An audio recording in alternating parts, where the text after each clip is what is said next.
watching at home and abroad, how could I leave you out? Mr. Warren Vernon, who leads our NIDS team and NERA, right? Okay. Dr. Vernon is also here with us today. And I see other people have joined. It was a long list, and I think others have been added to it. As we go along, I will also acknowledge you. So today is special because we're going to have Ambassador Marks here with us. But as always, we start with a few things. This is budget season, and so I can't have a post-cabinet press briefing and not talk about the budget a little bit. Yesterday, we had that very wonderful closing from Minister Williams, and I won't go too much into that, but I'll talk generally about some highlights, especially from last week, in terms of the Prime Minister's presentation. Some of it we've not talked enough about, and you can ask some questions on it, but hopefully in subsequent post-cabinet press briefings, we can talk about some of these areas a bit more. Because in cabinet, we've really been detained by the budget in terms of our conversations at cabinet. So key in terms of the Prime Minister's announcements, and there were so many, I can't go into all of them, was NARA, or National Reconstruction Resilience Authority. And that will be the main body that will be responsible for not just building back in the West, but also ensuring that we have resilience across the country. If this hurricane had happened in Kingston, we would have had a different story. And so it's important that we be strategic in our response to Hurricane Melissa. So we're not just building what was there, building it back. We're ensuring that whatever we do, we have embedded resilience in it. And we're also embedding resilience around the country. And so that's why in his presentation, you saw all the lovely maps showing you where different things were happening. And it was just such a wonderful thing to see all of the transformative things happening across the country. And NARA is going to be moving that forward. And the bill was tabled for NARA. NARA is a very important entity, time-bound entity, and you will be hearing much more about NARA in subsequent post-cabinet press briefings. The Prime Minister also noted that similar to when we had our e-talk, and we also had our other oversight committees, that we now have JAMROC, which is the oversight committee that will be responsible for all of this reconstruction and resilience effort across Jamaica. And so that's real. JAMROC stands for the Jamaica Reconstruction and Resilience Oversight Committee. And so we are going to be looking forward to seeing that that committee in action. And you've already heard the chair, Peter Blair Henry, is going to be the chair of that, an esteemed Jamaican. And we're very, very happy as government to have him.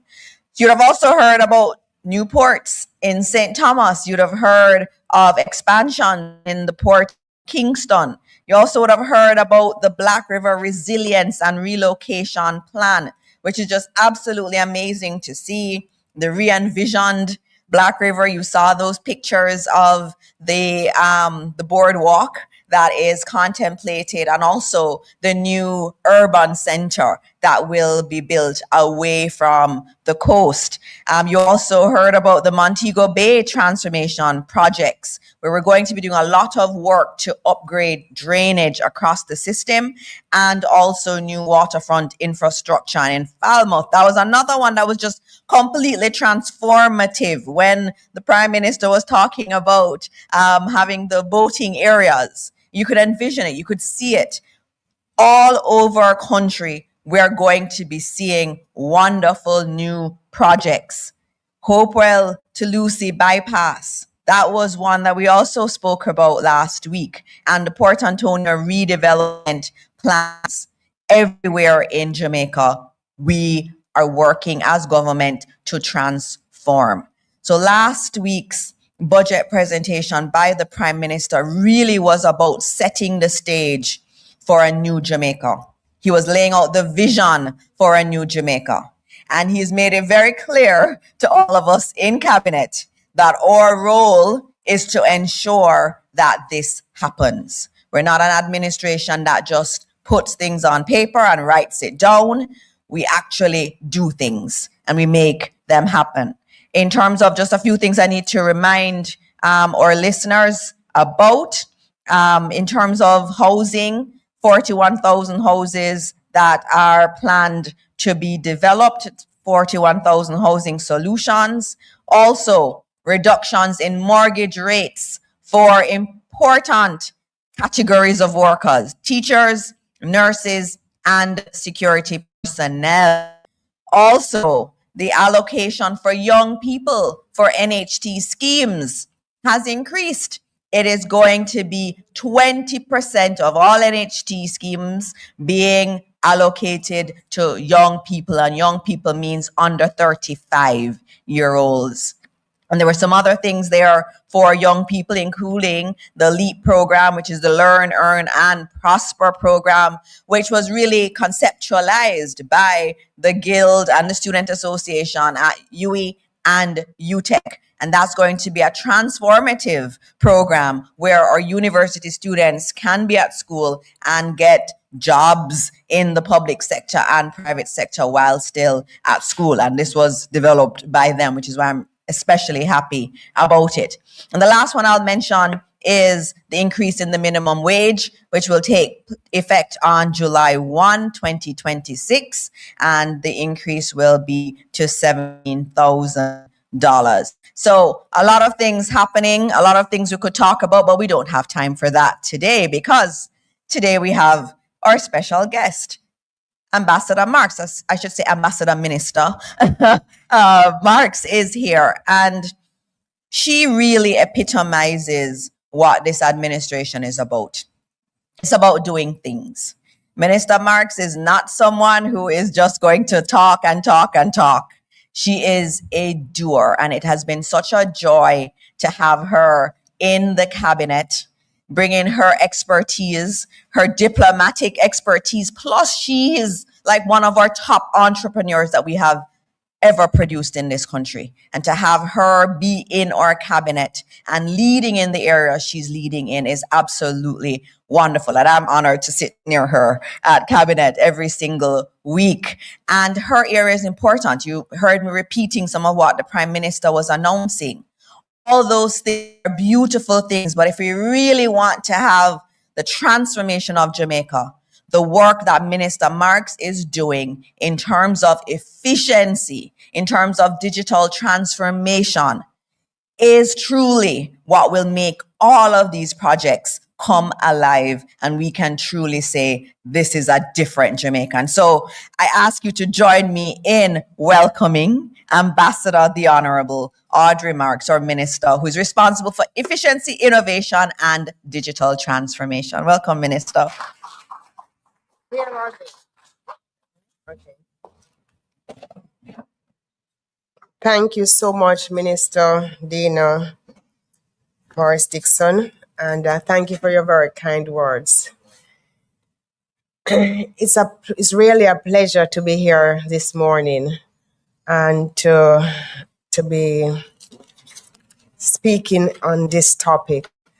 I know we have acknowledged all our very important guests, so I'll just go straight into saying good morning, colleagues from across the public service and representatives of the various private sector associations, our social partners, members of the media, and fellow Jamaicans. Today's launch of the Electronic Transactions Act and eTransactions policy as a national initiative represents another important and deliberate step in Jamaica's ongoing public sector transformation program. Being coordinated by my office, that is of Efficiency, Innovation, and Digital Transformation, and supported by the Ministry of Finance and Public Service and the Ministry of Industry, Investment, and Commerce. As a team, we are committed to design and build a public service that is more efficient, accountable, more customer-focused, and better equipped to meet the needs of a modern Jamaica. The commercialization of the internet caused electronic messages and digital communication to gradually replace paper-based processes. However, Jamaican law at that time lacked clarity about whether electronic information, records, and signatures could be recognized as valid and enforceable in the same way as their traditional paper counterparts with wet signatures.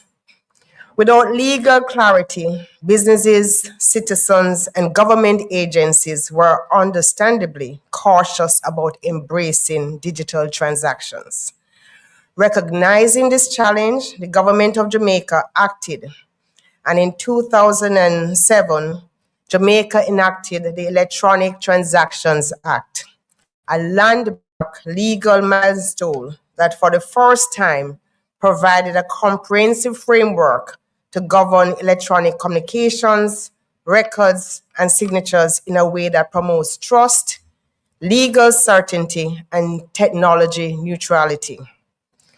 So I want to pause for a minute to acknowledge the then Minister, the Honorable Philip Paulwell, who was the Minister of Industry, Technology, Energy and Commerce at the time, who piloted this bill through Parliament, and the opposition spokesman at the time, Mr. Clive Mullins, who supported the bill.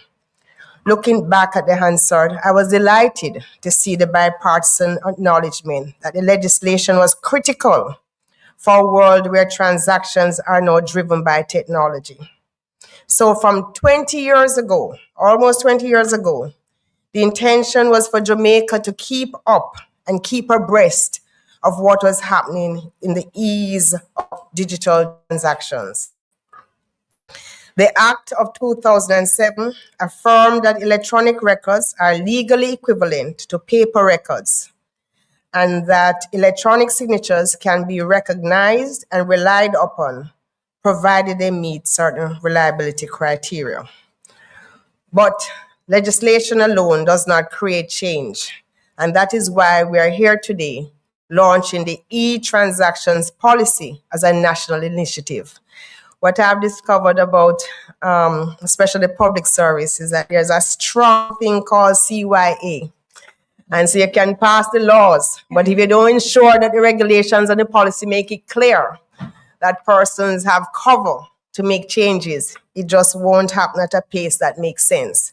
So I'm very happy, is Mr. Benjamin here, anybody from Finance Ministry, to see that today we have the electronic transactions policy that will guide the implementation of the Electronic Transactions Act. And I'm especially pleased that this policy is in place, because I remember last month when I asked for this policy, I was told that it would take 2 years. And I said, I think there's a miscommunication because I expect 2 weeks. And I'm very happy to see that the memo, got the memo, and it was done within 4 weeks. So it's a good compromise. Implementation and practical adoption are what transform legal frameworks into lived reality. Jamaica's national ICT strategy and digital government policy have emphasized the importance of moving public services online efficiently, securely, and with legal backing that citizens and businesses can trust. So, although the Electronic Transactions Act provides legal recognition for electronic signatures and electronic documents, and some MDAs, ministries, departments, and agencies have started to use solutions like the Adobe Sign and DocuSign to effect electronic transactions and signing of documents, many others continue to rely heavily on wet ink signatures and manual processes. This was because there was no unified government-wide policy to guide practices across MDAs. Today, we are providing that policy guidance and directive. The full implementation of the Act starts today. And I will tell you, 2 years ago, I was in Washington and I was approached by some investors. I got very excited about what they wanted to do because it would involve training and a lot of our potential engineers. And I flew down to have them come and go with me to JAMPRO. And then I heard all the difficulty of getting a company registered the same day or the next day and getting a bank account open within one visit. And I said, this has to change. So I can't tell you how pleased I am to be here, to be moving this change forward. Thank you.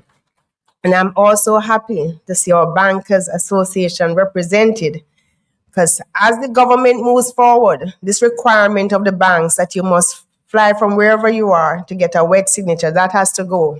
So we are all going to be moving in the same direction. Because one, I haven't gotten to you as yet, but a big pain point in this country is the banks not moving as fast as we need in this modern society. So we are going to do some work together. But today, we are implementing the electronic signature and the electronically signed records policy. This establishes that the government of Jamaica standard governing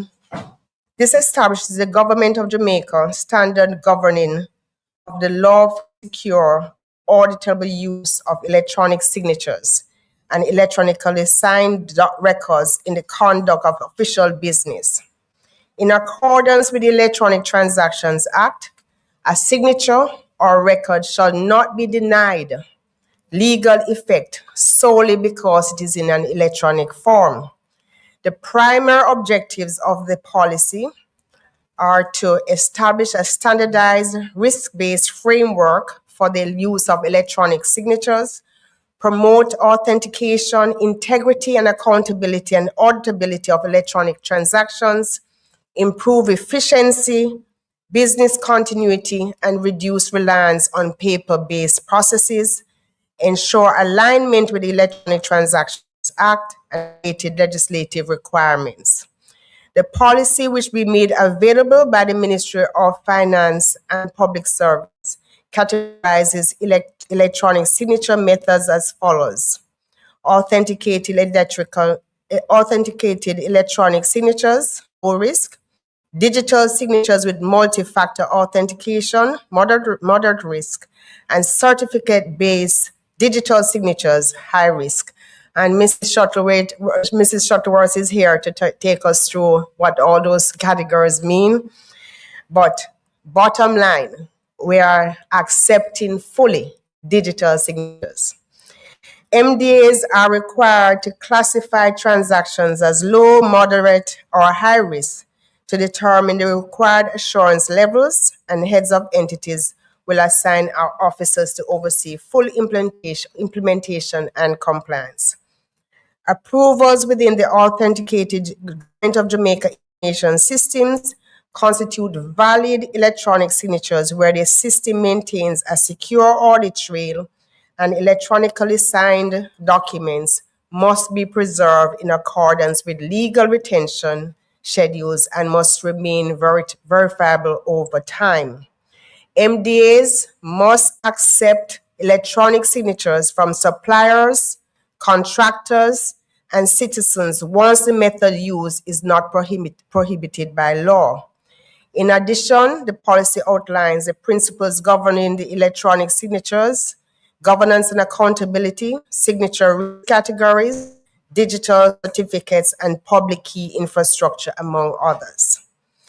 So that's the first point that I want to make. We now have a policy that will drive the full implementation, and it covers from A to Z in making sure the public service feels comfortable and covered to implement this act.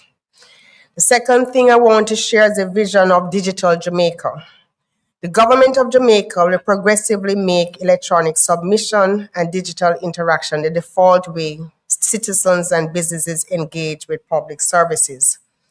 Digital transactions do not merely represent a technology upgrade. It is a modernization of how government interacts with the public. This means that electronic submission will become the primary channel for official business, and valid electronic signatures will not refuse solely because they are electronic. Digital Jamaica is being implemented through 3 structured phases: focus on services that are digitally ready and high impact, Phase 2, focus on services requiring moderate system alignment. And phase 3, focus on structurally complex or legacy services. This ensures high-impact services move early where feasible, while more complex services transition responsibly. So far, on phase 1, we have achieved the following to date. The ICTA, the Information Communications Technology Authority, has developed and is implementing Jamaica's public key infrastructure to support digital signatures and eTransactions. Mrs. Shuttleworth will speak more on that, but internally, the ICT will be introducing digital signing for their purchase orders, and other MDAs will also issue purchase orders, should, if needed, and other MDAs are being urged to also introduce digital purchase orders. And if necessary, or if assistance is needed, please speak with the ICTA to utilize this technology for your operations. We have built into the National Identification System digital certificates that will enable authentication of identity when signing or completing electronic transactions. And Dr. Warren Vernon is here to speak on that. This is going to be a sea change in terms of even being able to open bank accounts and do other transactions. It really is going to just require one ID, not multiple IDs. People have to walk. I'm trying to get my insurance, and my own House of Parliament is telling me that I have to do my driver's license, passport, and birth certificate. Those days have to be over. One ID should be sufficient, and we are building in the back end to make sure it is secure and it can be trusted. So going forward, that is the next step that we will be really pushing hard, and we want all the support of not only the government offices, but the private sector. So I was very pleased to see all the private sector leaders here today, and you have already been acknowledged. The Court Administration Division is using a digital signature product, Sign Easy, on a pilot basis for documents that the courts sign. The ICT Authority integrated this digital signature product into the ticket management system to facilitate the bulk digital signing of warrants. A pilot was launched at the Kingston Traffic Court for bulk signing of warrants, which was successfully completed.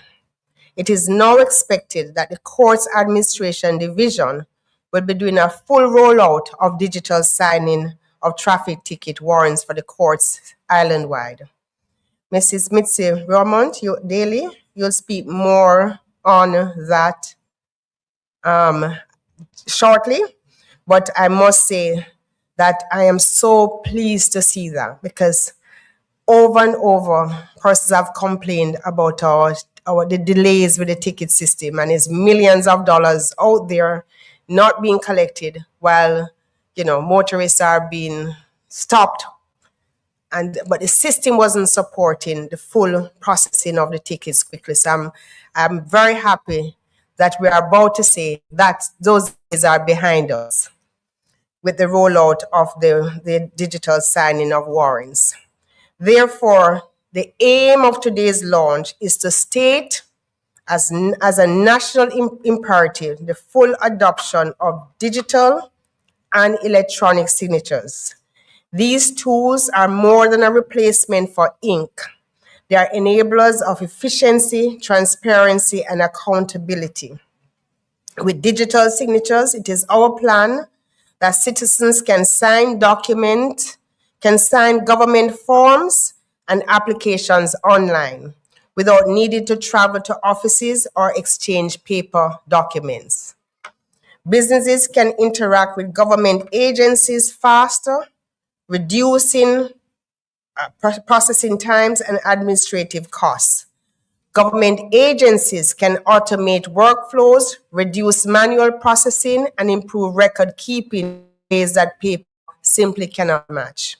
Legal certainty is strengthened because electronic signatures that are authenticated and tamper-resistant provide a clear chain of accountability.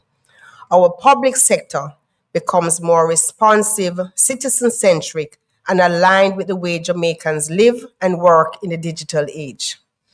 In sectors such as taxation, land administration, procurement, and licensing, electronic signatures will reduce bottlenecks, cut down turnaround times, and enhance service delivery.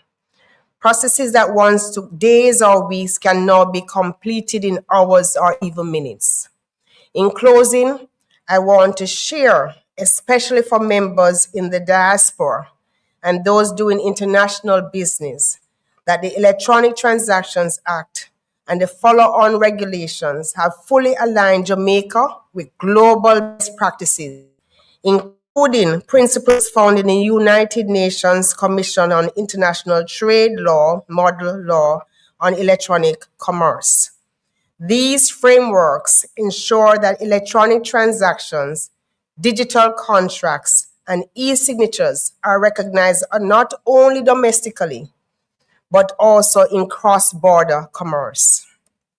Jamaica's journey in promulgating the electronic transactions law and policy reflects a broader national vision. Digital Jamaica, sign, send, succeed. This is a vision of a digitally enabled society where legal certainty, technological innovation, and public service efficiently walk hand in hand. By embracing digital and electronic signatures, we are not only simplifying processes, but we are also building trust, enhancing governance, and unlocking opportunities for economic growth. Special thanks to the hard-working task force. And I don't know if we had heard the task force acknowledged earlier, but MC, you have the list somewhere there, and I would like to acknowledge the task force before the end of the day of this thing. But let us continue this journey with purpose, collaboration, and a shared commitment to a more efficient, accessible, and modern public sector. Before I finish, I see Mr. Richard Goldburn. 2 years ago, when I had those investors here, and he's a lawyer that was handling the transaction, I got very mad at him. I said, what you're saying cannot be true. You're not doing your job. And so let me publicly apologize that you are doing your job and that we just needed to modernize some things in the government, and assure you that that is getting done. Next set of investors, it will be easier. Because we don't mind if you want to come and open 10 companies. It's okay. If if everything is not in place, you will take your time, but we will open the companies, we will collect our fees, and then you can take your time and do the rest of what you need to do. But the process to open a bank account or to register a company to do business in Jamaica should not take more than 24 hours. And that's the direction that we are going in. So let me say thank you. And at this time, I want to invite the following persons to speak further on the phase 1. Mrs. Anika Shuttleworth, Dr. Warren Vernon, Mrs. Mitzi Beaumont Daly, and Mr. Barrington Thomas. They will all speak briefly on the areas that show how across government we are introducing digital transformation. Thank you again, Madam MC, Minister Morris Dixon. The Prime Minister said that he's the builder. I'm trying to carve out a niche as the implementer. And here we have the communicator and educator. Thank you so much.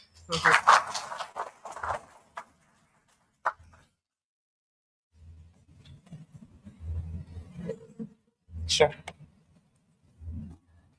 I can't let you go down and not thank you for that. We're hearing the Jamaica that all of us want to hear, and I know especially those in the private sector who are here. You're doing your businesses and you're just hamstrung by what is happening in terms of the bureaucracy.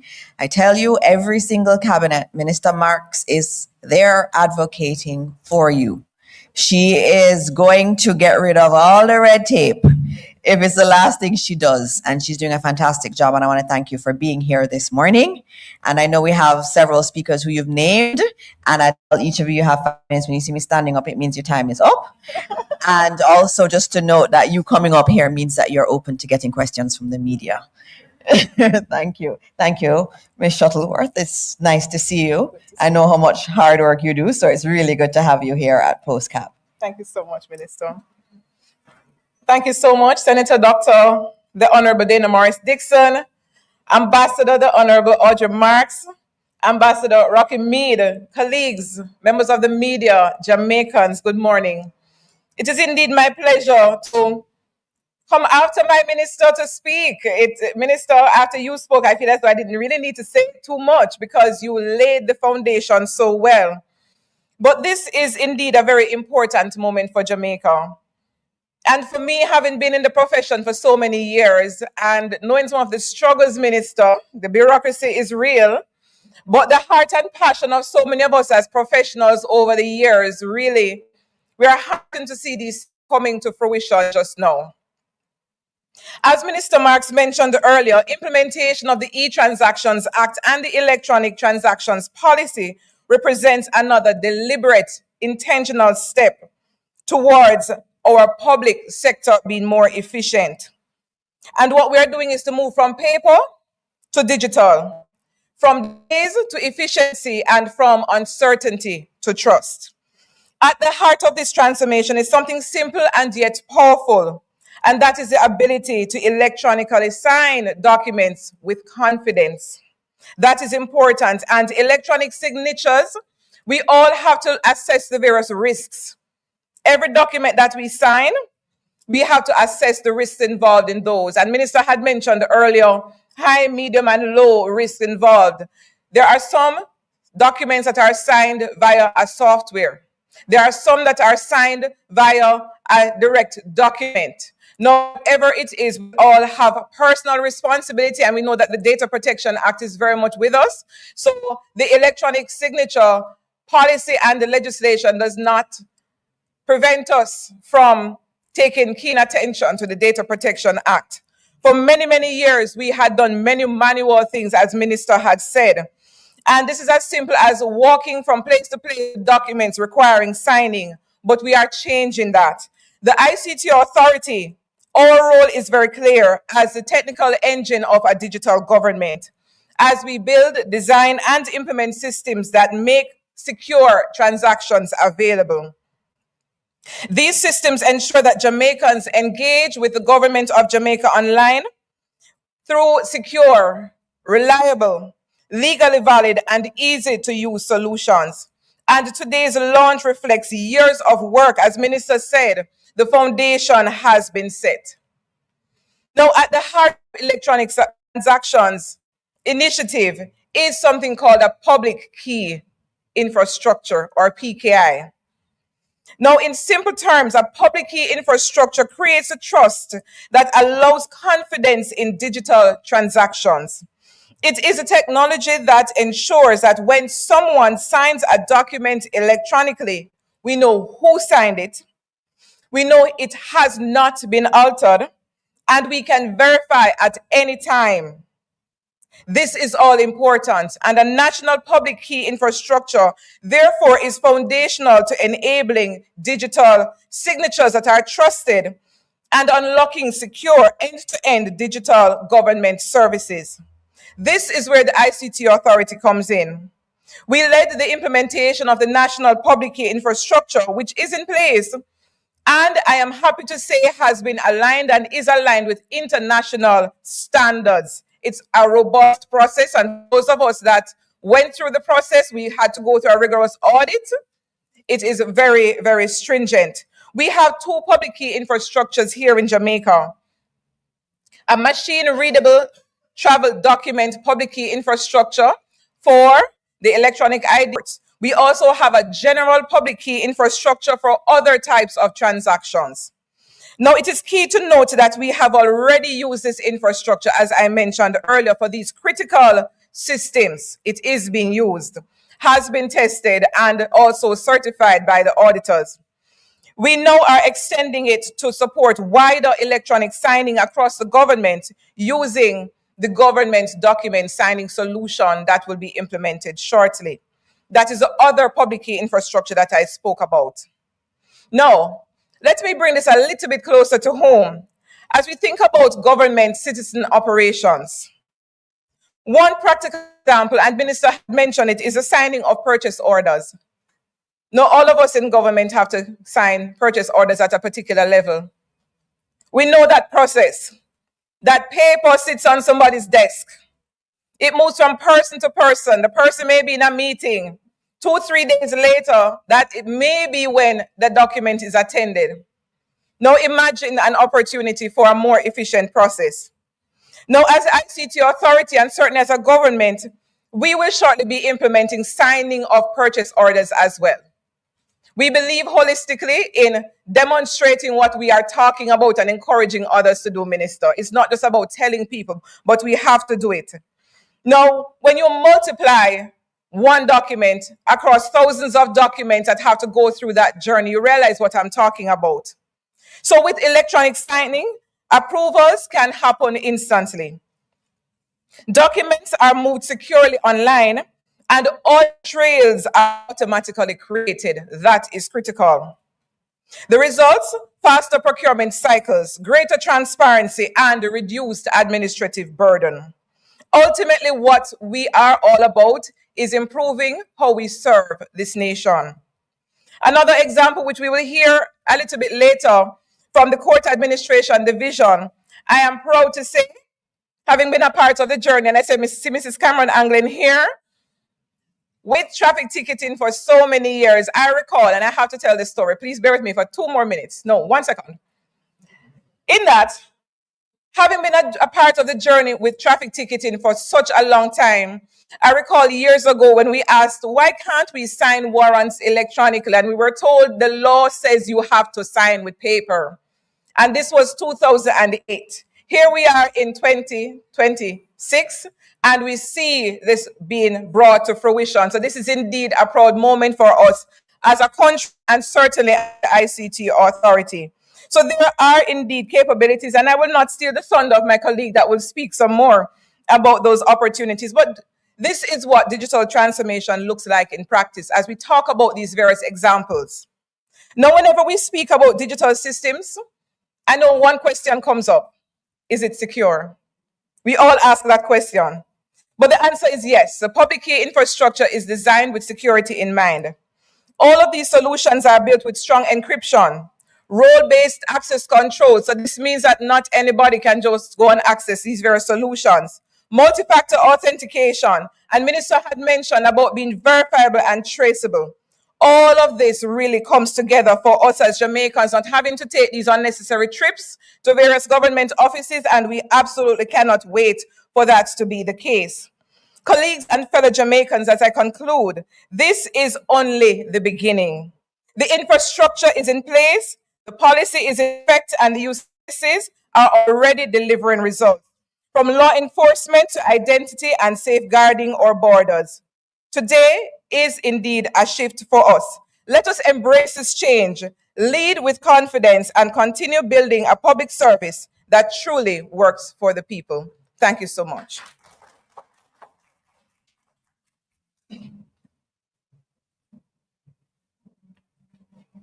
Okay, good morning, everyone. All protocols observed. Going from what Minister said earlier, and in the interest of time.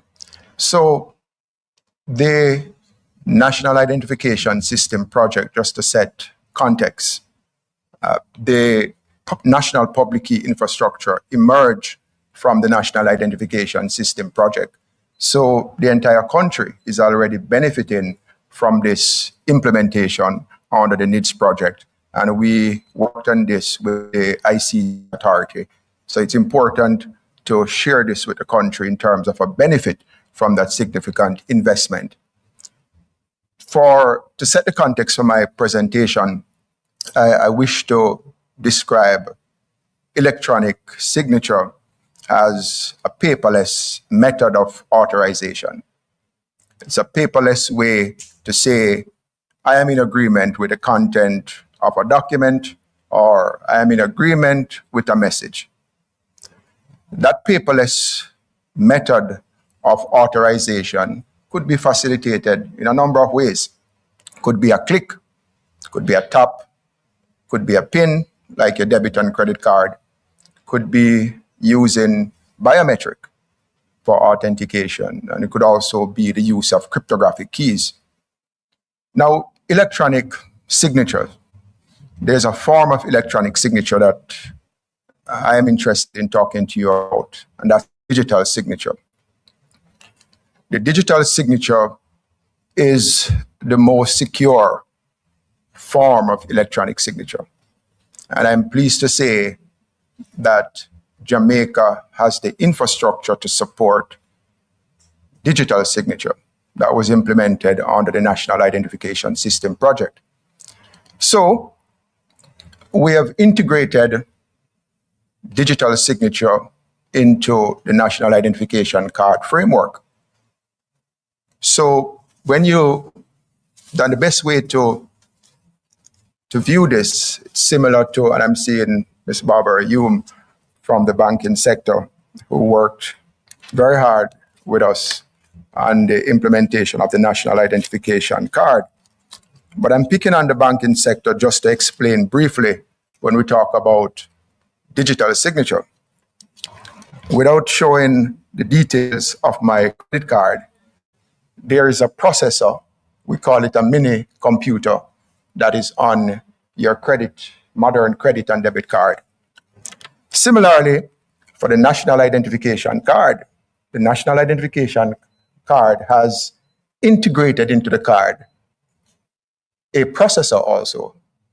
So your National Identification Card is basically a mini computer in your wallet, a powerful mini computer in your wallet. And we designed this tool.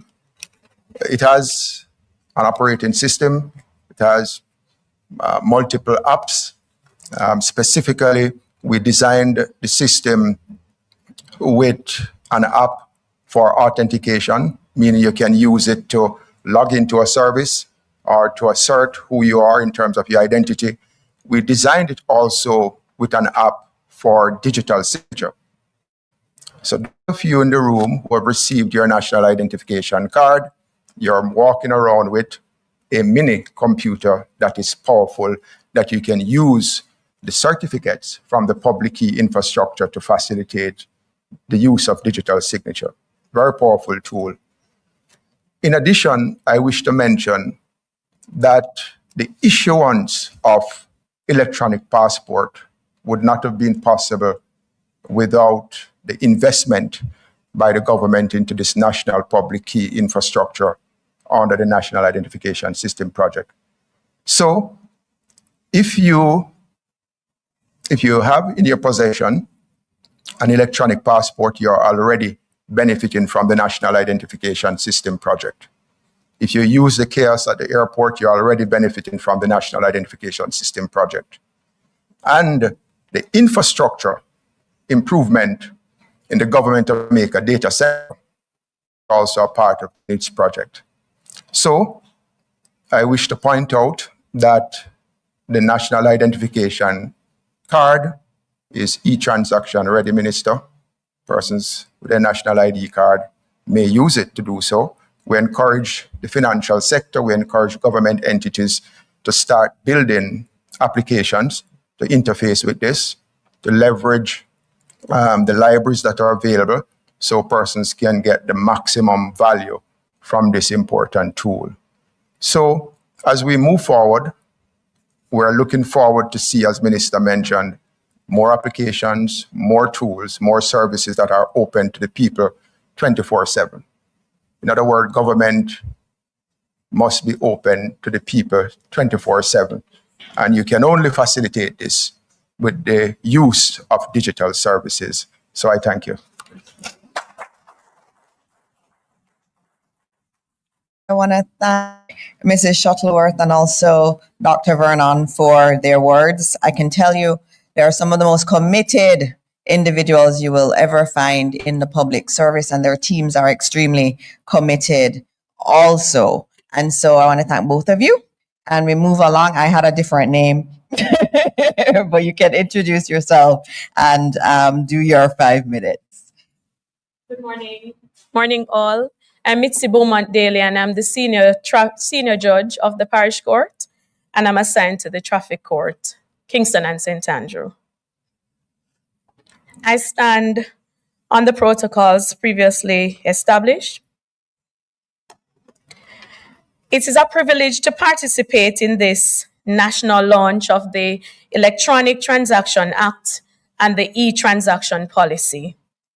Today represents a defining moment in our collective journey toward a modern, efficient, and technology-enabled justice system, one that is better aligned with the needs and expectations of the citizens we serve.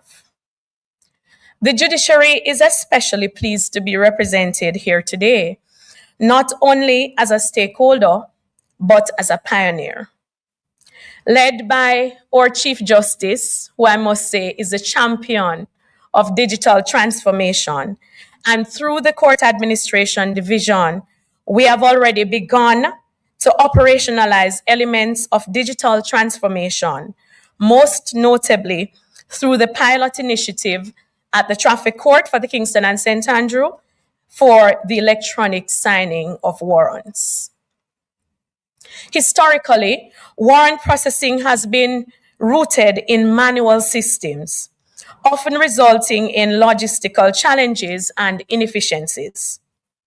The introduction of electronic signatures at the court has fundamentally transformed this experience. Judicial officers are now able to review and sign warrants electronically, significantly reducing the time between the issuance and execution.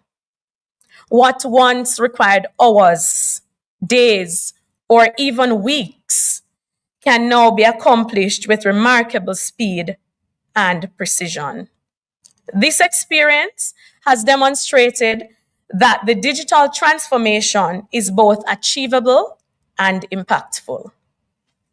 Beyond efficiency, the pilot initiative at the Kingston and St. Andrew Traffic Court has strengthened accountability and transparency. Each electronically signed warrant carries a secure and traceable audit trail, reinforcing confidence in both process and outcome. It is important to note that through continued collaboration with our stakeholders, all our parish courts are now positioned to utilize the electronic signing of warrants as part of the ticket information management system, TIMS, in an effort to significantly enhance and streamline the warrant processing framework. The expected outcome of this integration in TIMS is the ability of the warrants to not only be signed electronically, but also transmitted instantly to the relevant authorities for execution. Whilst the traffic court has been progressing in that direction, it is the aim for this system to be implemented in all parish courts across the island. Building on this progress, the pending introduction and implementation of the Integrated Electronic Case Management System, IECMS, will represent a transformative leap forward, as it will enable the seamless management of cases from initiation to final disposition. From electronic filing and real-time case tracking to automated scheduling and digital record keeping, the system will fundamentally improve how matters flow through and across all courts in Jamaica. The benefits of the ICMS are both practical and profound. It envisions a fully digital environment where documents are generated, signed, transmitted, and stored within a secure, unified platform, minimizing reliance on paper, reducing administrative burden, and enabling the courts to operate with greater agility, even beyond physical boundaries. It will also reduce delays and improve access to justice by ensuring that cases are processed more efficiently, enhance data integrity and accessibility, and foster greater coordination among key stakeholders, thereby creating a more cohesive and responsive justice ecosystem. The implementation of the Electronic Transactions Act and the eTransaction policy now provide essential legal and institutional framework to sustain and expand these advancements. They affirm the validity of the electronic process and set the standard for secure, reliable digital engagement across the public sector. As we embrace these advancements, the judiciary remains committed to maintaining the highest standards of integrity, supported by robust cybersecurity measures, sound governance, and continuous capacity building. We're confident that with the expanded use of the electronic signatures in the teams and the introduction and implementation of the IECMS, coupled with the broader national framework, the judiciary can progress in achieving its vision in becoming a world-class judiciary that utilizes innovation and technology for efficient service delivery. Thank you. Everybody's being very efficient. Minister, you've done very well. I had expected the CEO to speak this morning. The CEO of the Court Administration Division is here. And Trisha Cameron Anglin, and she's here. And she told me she wanted you to hear directly from someone who is using it. And Misty Beaumont Daly, who you just heard from, she is senior judge in the largest traffic court in the Caribbean. And I was just told that since the start of the year, there have been 100,000 traffic warrants in her court alone. That's a lot. And I also was told that 70% of the backlog in our court system is related to traffic matters. And so what's happening here is absolutely important when we're talking about efficiency in the government system. And I think it's also beautiful to show how we have joined up elements of the entire governance framework. So you have the court actually changing out their systems so that they can then receive what is happening through NERA and through the IT authority in the digital warrant so that they can accept it. It is just beautiful to see. This is what joined up governance looks like. And we're going to continue along that. I hear it's being rolled out into St. Catherine soon, following the example of Kingston and St. Andrew. And so, again, congratulations, Minister. Congratulations, team, the court team too, who are just pioneers in digital transformation. All right, the last person up is from the Ministry of Finance and Public Service. We have to have them as a part of these conversations. It's Mr. Barrington Thomas, who's Principal Director for Accounting and Financial Policy. Welcome. Thank you, Minister. And all previous protocols still observed. Good morning, all. And I promise you my time here will be as similar to my height. Now, I just want to commend Minister Marks. She's a very critical person and a nice person to work with. She means results. And I really sat in a meeting with her and heard when she said that this policy needs to be out in 2 weeks. And I'm saying this is fire. But it's a critical fire that needs to go out. And based on that, and we really see government entities working together to pull something off, which is very critical for nation building, for ease of doing business, for just efficiency. And I am really privileged to say that the Ministry of Finance, you may be wondering, why does Ministry of Finance want to lead on electronic signatures? They're not IT people, but the financial risk is great. And under the auspices of public financial management, ensuring that the use of electronic signature is done in a lawful manner is a very critical component that the Ministry of Finance wants to ensure that we play a major role. And as such, you would have heard Minister Marks declare that the Ministry of Finance will be publishing or will be moving the electronic signature and electronically signed records policy. And this is really to ensure that the act that has been in place for so long can now fully be implemented in a lawful manner.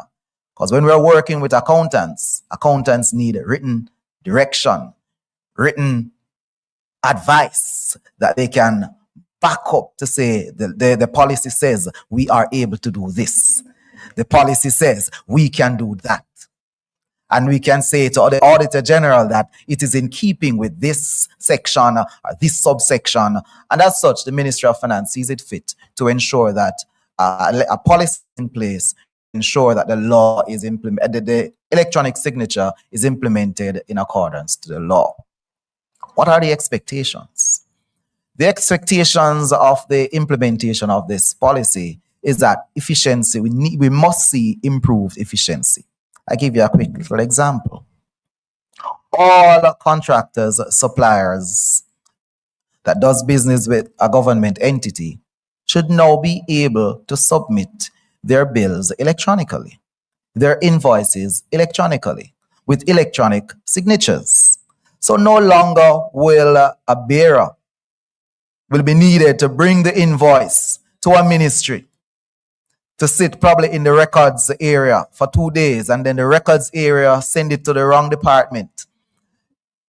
After 5 days, and after 10 days, it finally reaches to the correct department. And then the paper pushing continues. This policy indicates the guidelines as to say that the government will accept electronically signed documents such as our invoices. So contractors, suppliers can be rest assured that efficiency has begun. And it is the good thing is that the law provided for it already, but the operational guide is now here. And because the operational guide is now here, we expect nothing but full speed ahead with implementation and acceptance of this electronic signature policy. We also expect to have greater collaboration, because now that this is here, we are on trade. We have digital trade. You have a look at the trade. So the partner is not just Ministry of Finance, ICT Authority, but you'll find MIIC, Ministry of Industry, Investment and Commerce, must be coming together, because this is a whole of government thing, not just one entity. But the policy is here, and Minister Mark said it all, so I won't repeat anything, just to say that the Ministry of Finance supports, because the law provides for it, and the Ministry of Finance will be doing all that it can to ensure that this is operationalized in the best and most shortest time possible, because efficiency is at paramount, and the Ministry of Finance is of nothing but ensure that greater efficiency is met within the GOJ, and that's what we are for. Ease of doing business, greater efficiency in the public sector, Electronic Transactions Act, and its related policies and guidelines are here to ensure that this is achieved. Thank you.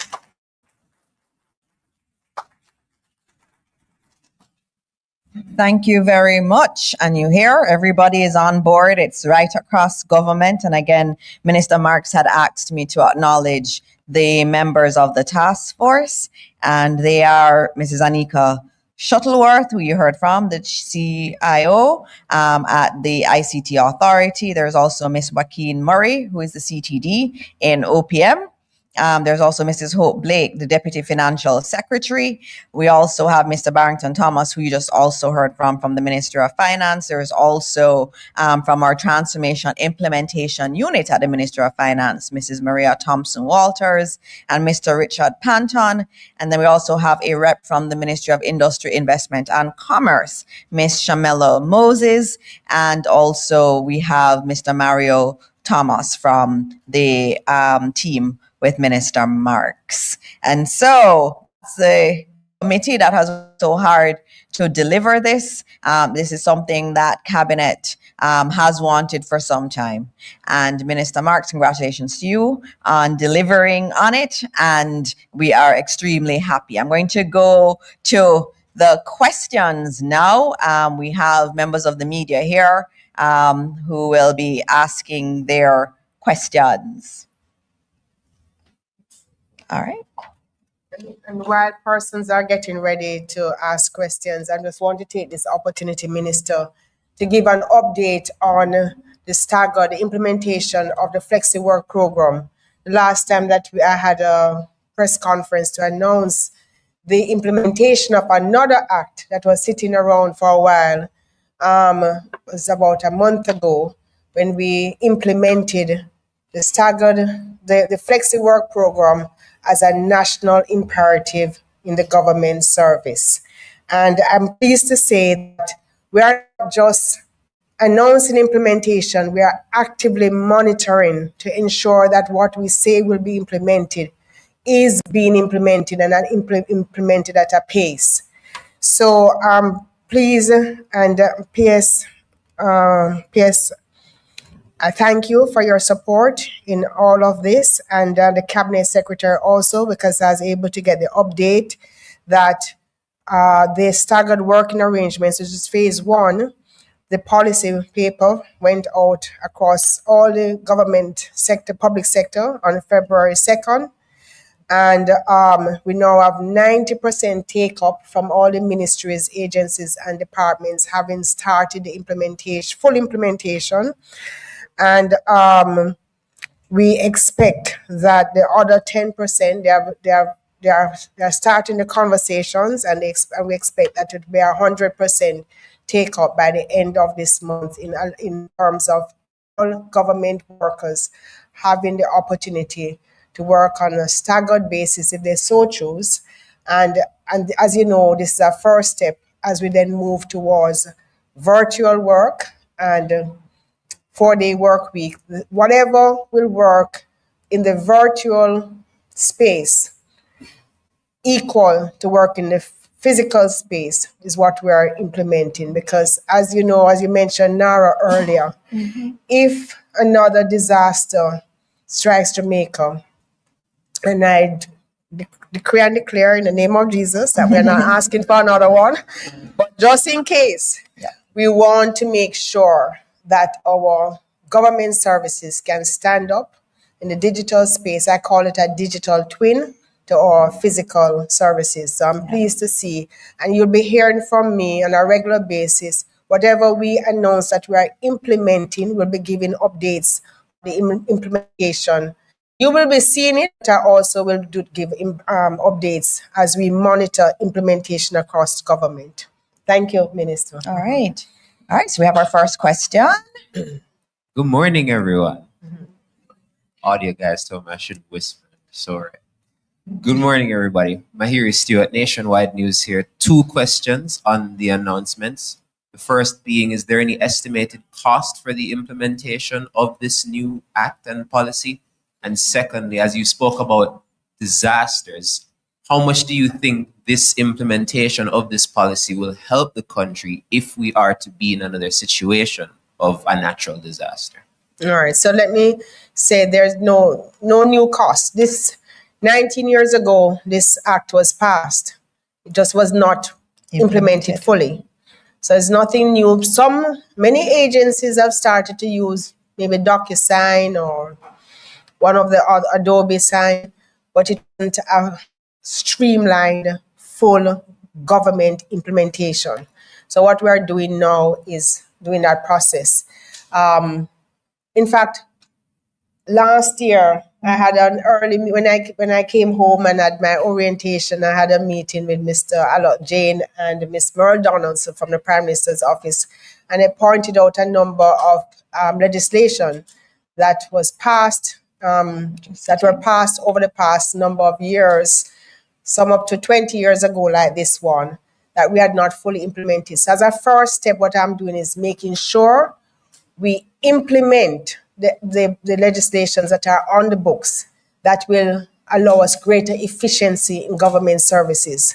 And the next step is that we are going to develop new laws that will also facilitate more efficiencies in the government space. So what you will have is actually a cost benefit, not a cost in terms of any additional cost to the government. But we are going to, from the efficiencies that we will see from going more digital, we'll have savings, not more cost.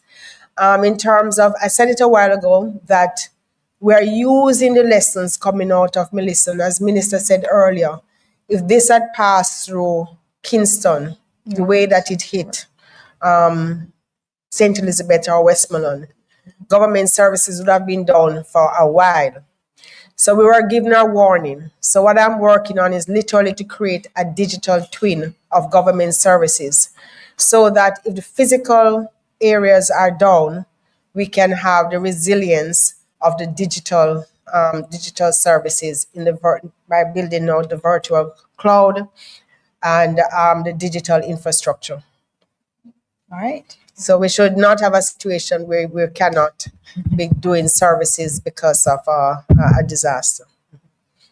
Morning, everyone. I'm Jamila Maitland, TVJ. Minister, what is the timeline for the full implementation or adoption of the policy across government agencies?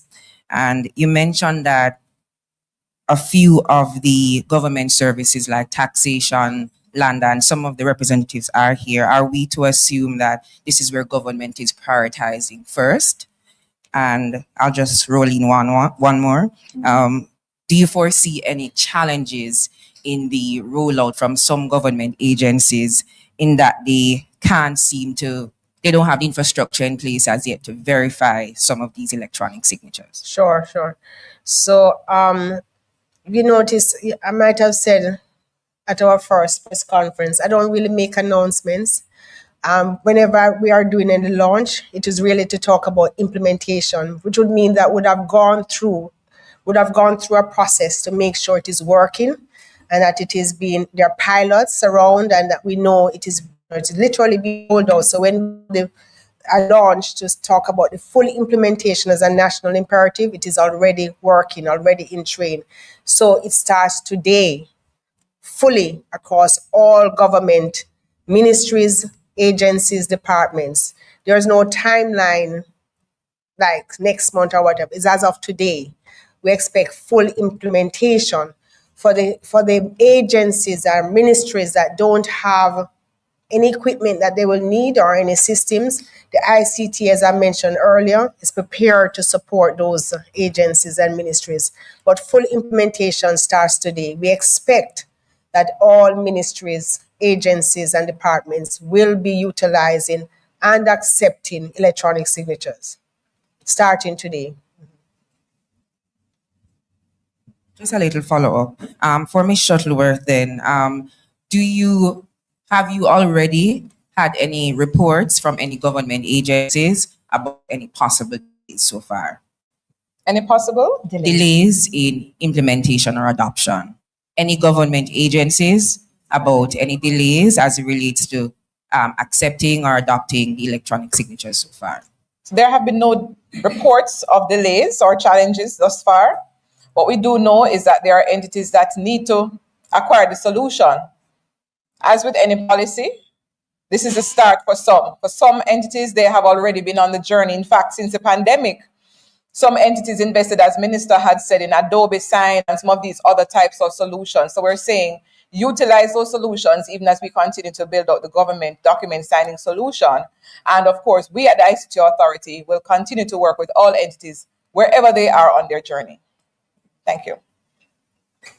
All right, thank you. In fact, quite a few agencies and ministries, including in my office, I know we use digital signature without some of the security that I'm now finding that we can put in place working with the government system. So thank you for that. Yes. All right. Hello, Zara Burton. I'm with 18 Degrees North. I have a couple questions for Ambassador Marks and also for Minister Morris Dixon, but some of them intersect with the two of you.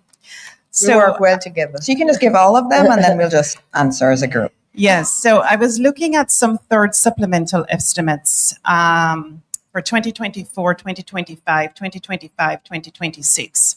So the last 2 fiscal years. And the path amounts of money seem to be underspent in some instances by hundreds of millions of dollars. Now, I'm trying to understand why it is, and maybe I'm misinterpreting. If you could give me a sense of how PATH is doing in terms of spending its allocation for the years, and whether they're having difficulty as applicants in making PATH applications, and whether this crisscross of electronic signatures could help maybe boost that process. I'm just curious about PATH in particular, about how it's doing. 2, as Jamaica, you, Ambassador Marks, were involved in some meetings last year with the United States. And of course, you were our ambassador to the United States. However, I wanted to understand your role just generally, because I noticed that you do represent us sometimes still in that foreign relations type of role. So I just wanted to get a little bit more understanding, clearer understanding of your role versus the minister's role when it comes to foreign relations. That's 1. But 2, in that meeting in December, I believe it was, did they brief you about the imminence at that time of the Venezuelan president being deposed in that meeting that you were in?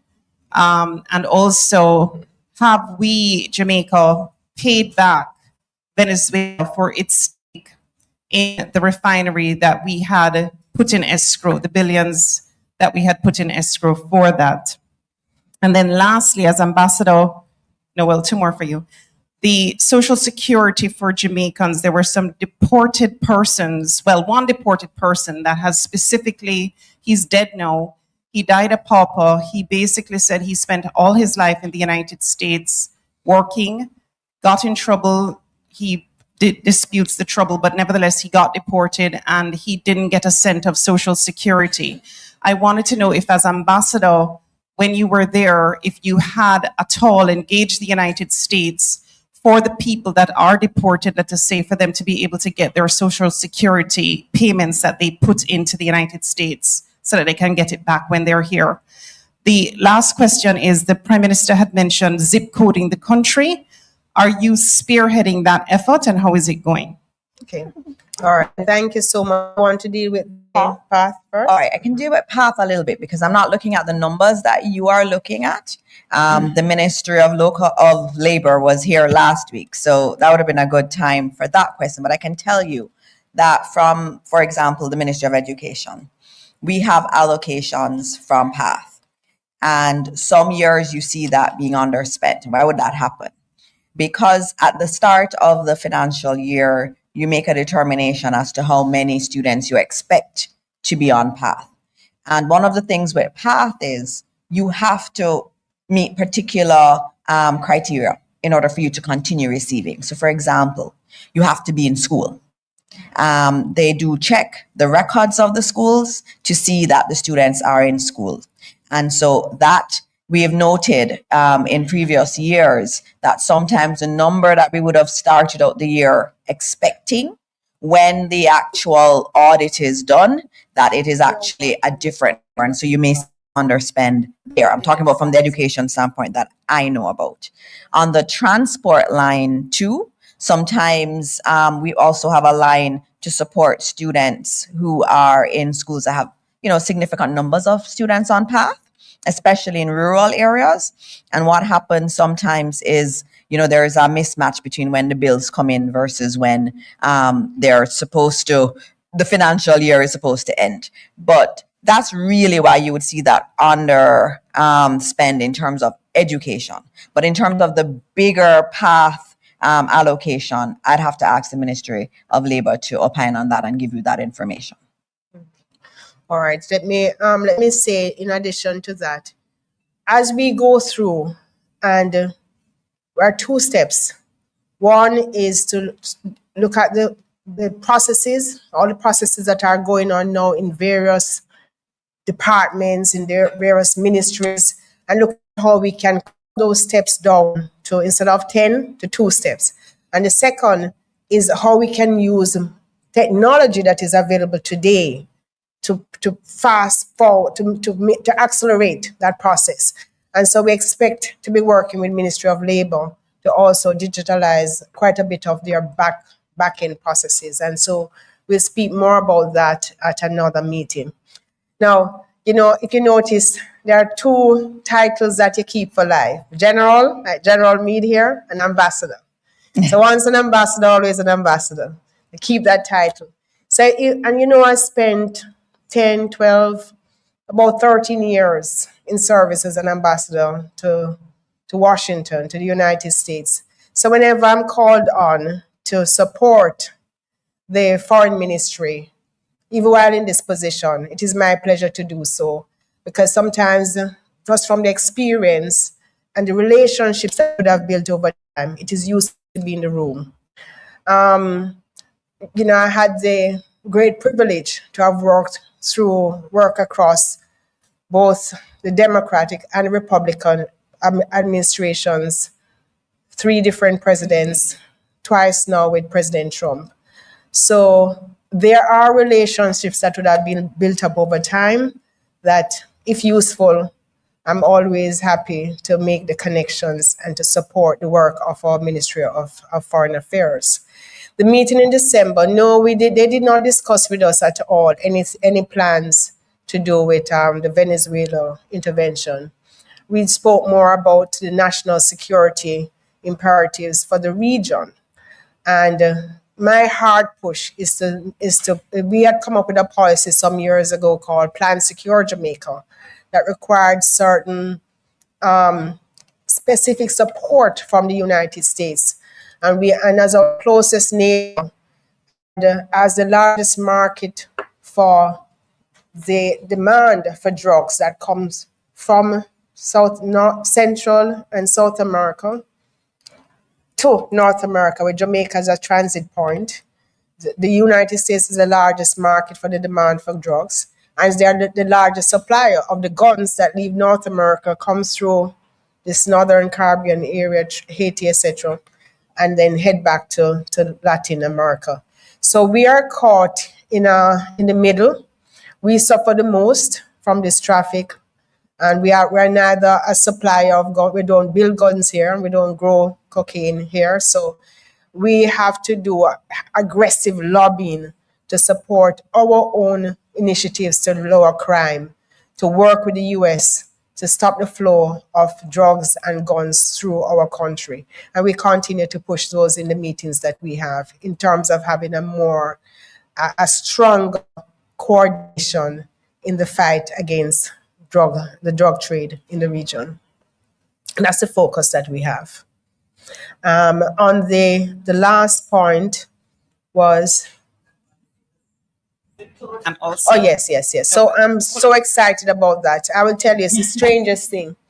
About 4 years ago, a gentleman called me when I was ambassador and said, I'm trying to get the government to accept a new software that I've developed where we can do, we can use Google, the Google codes, and map out everywhere in Jamaica, give every Jamaican use the coordinates to do every Jamaican lot. You can give an address, every home, every business. We are trying to get through to the Ministry of National Security, but we are not getting a response. And as a, another thing that don't change, as an entrepreneur, always an entrepreneur, I said, why are you giving away such a brilliant idea? A business. And I spent about a couple, months kind of just mentoring the persons to say, this is a great business idea. You could help transform the developing world that don't have, postal codes. And then we fell out of contact until this year. I heard back from, it's called Yasso, and I love that name, Yasso. This is where the address is. Mr. Andrew Walker came and said that he's now ready. He has gotten funding from the IDB. He's ready now to implement across Jamaica. So if you notice at the post office, we're very happy to sign a MOU to work with him. And they have their drones out now doing the mapping of Jamaica so that every house in Jamaica will be able to have an address. And I'm a country girl from way up in the hills of a place called Dressiki. I'm going to have an address in my little area. It is ongoing and I'm excited about it. And we'll all be seeing that deliveries will be made much easier. In another 6 months, you should see it fully operational in terms of persons being able to get their deliveries with their digital addresses, which I also want to take a little further. Although it's a digital address, I want us to print those signs, and they're going to look more like the ones in London. Is the coordinates, but you're going to have your own address that match back to the digital coordinates that Google recognize, and it will be an international recognition of that address. Competitive bidding? Sorry? There was no competitive bidding for this project? No, because you do competitive building if you have more, if you have 2 or 3 offering the same thing. But our government also allows for, what is the term again, where if someone comes with something that they have a specific competence in, sole sourcing. We can do sole sourcing for areas that are unique and of a service imperative for the government. Okay. And the question I had asked as well about social security for deported persons. Oh, that is the other one. Yeah. No, I never had to deal with that question. What we worked on was trying to ensure that we got support for persons being deported to be resettled into the country. So establishing support, resettlement facilities that you can come in, spend a while until you can reunite with families and get settled in. Social security, I didn't hear about that before, unfortunately, because that makes sense. And I will certainly, from a government position, start checking on it and work on it with Ministry of Foreign Affairs and Ministry of Labor to see what we can do. Because that's an important, it would make a big difference to those persons who are in the system legally and can access Social Security. So thank you for that, bringing that up. The December meeting, you at all expressed any displeasure with the United States and the campaign of bombing any boats where individuals of Caribbean descent were killed or anything like that? No, it's not in my place to express delight or displeasure with the United States. I listen and I put forward my positions on things that are related to Jamaica, but I don't get into expressing. That's not my role to express delight or displeasure. Thank you. All right. Morning. Good morning. Liver and Barrett, the cleaner company. I have 3 questions for Ambassador Marks and one for Minister Dana Dixon. Minister Marks, you indicated that you have been alerted to a number of laws that have been passed but have been dormant for years. I wondered, Minister, if you can tell us some examples of those laws that you're talking about. If you have been given a mandate relative to those laws, and if so, what is that mandate? That's one. 2, you alluded to millions of dollars in traffic ticket fines being outstanding. I wondered if you have a number you could share with us. And then do I ask you? Sure, yeah, you can go ahead. Late last year, you indicated, Minister Dixon, that You have a number? the number of deaths from Hurricane Melissa was at 45, and that 15 investigations were underway to confirm persons who have been reported missing. I wondered if you could provide an update on those numbers, if there's an update. Sure. And then lastly, for both of you, please to tell us which schools you are rooting for at boys and girls championships. I think the country wants to know if the Minister of Education is. Can I start with the champ's question? You notice I'm in black and white. There's a reason for this. On Monday, I wore something green, and I was asked if I was indicating preference. Yesterday morning, I was going to go on a run with some children in Montego Bay, and I wanted to wear my purple tights. And I was told, Minister, you cannot do that. So I'm supporting everybody, but red is strong. I'm going to support my old schools, Marymount and Immaculate for the girls, and the I guess the brother school, St. George's College, which I'm not necessarily going with who is supposed to win, but my usual support. All right, you can Yes. the laws. The first question. Laws. The laws, yes. Yeah. I don't have. So we were having a briefing, and the laws were mentioned. I have a gentleman right on the back there, Mario. He's researching all of those laws that are on the books now. I don't have them that I can share with you. But the last these two, the Flexi-work hours and electronics transactions, those so far is what I can say that we know. One was from 2007 and one was from 2016 or 2014. We have some others we are going through. I just don't remember them, but the next briefing, I'll come prepared with all the laws that we are going through.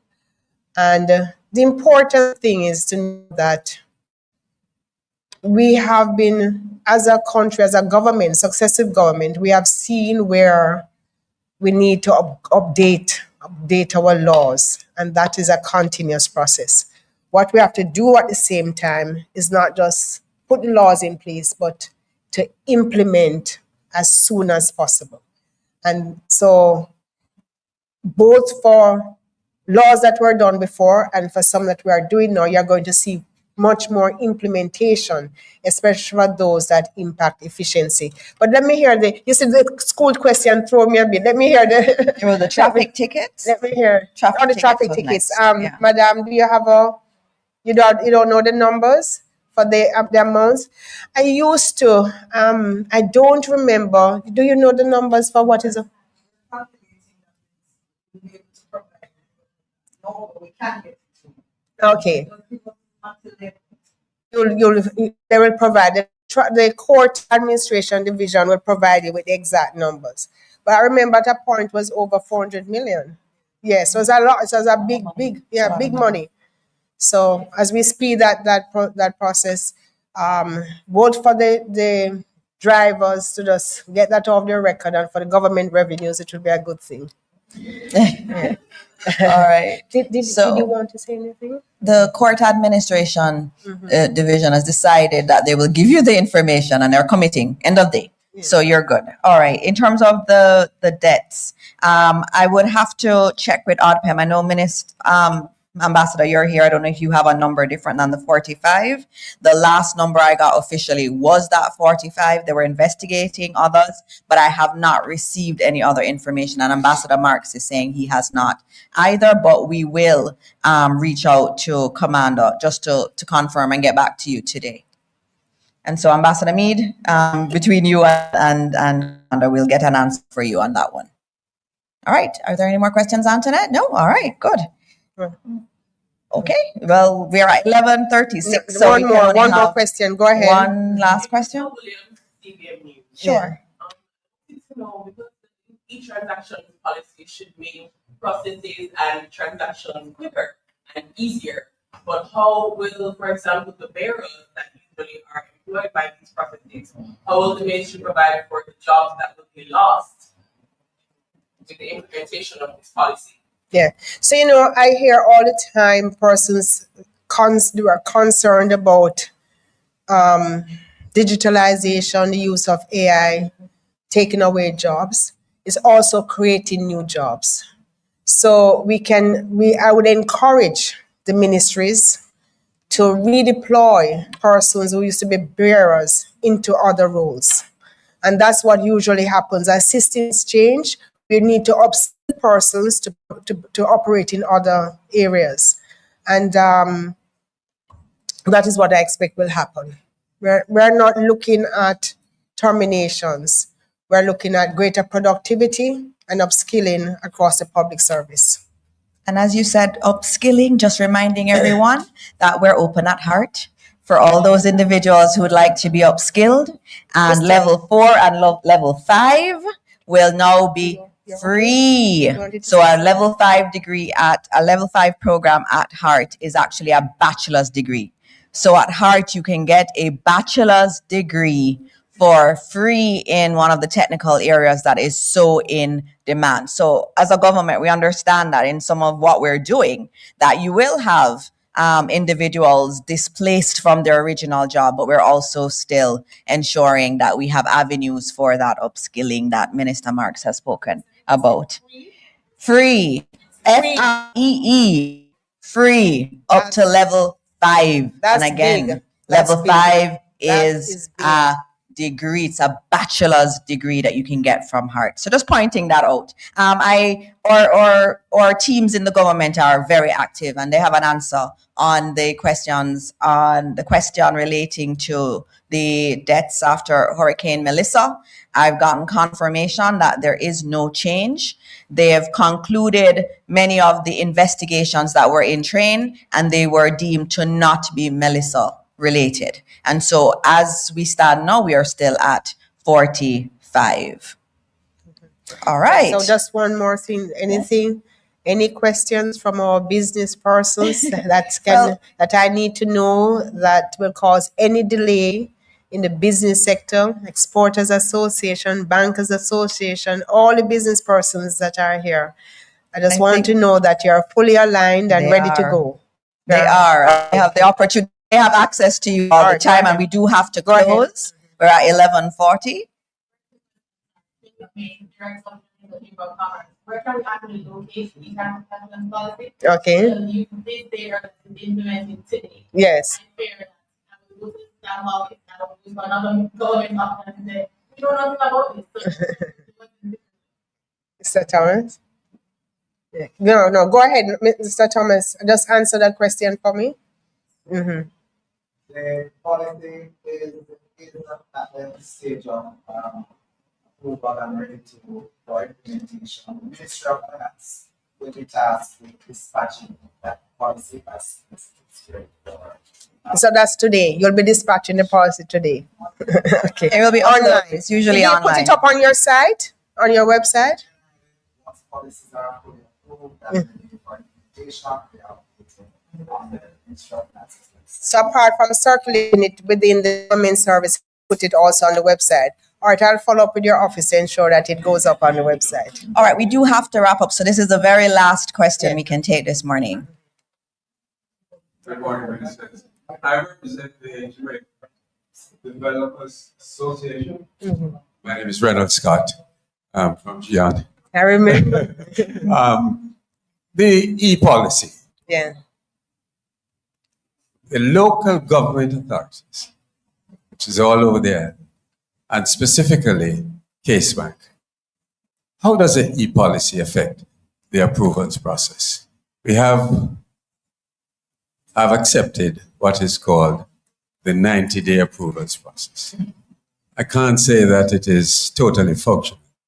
How will it affect that policy? Is there any specific change that will accelerate that approval? So that's a different policy that we're going to, that's a implementation that we are going to come to in terms of the processes that we are digitalizing right now. And we are having a meeting next week with the Developers Association, including with Thank you, God. Mr. Scott. And we're going to go through the processes, and then we're going to look at what is happening with the 90 days and how can we cut it down to 30 days.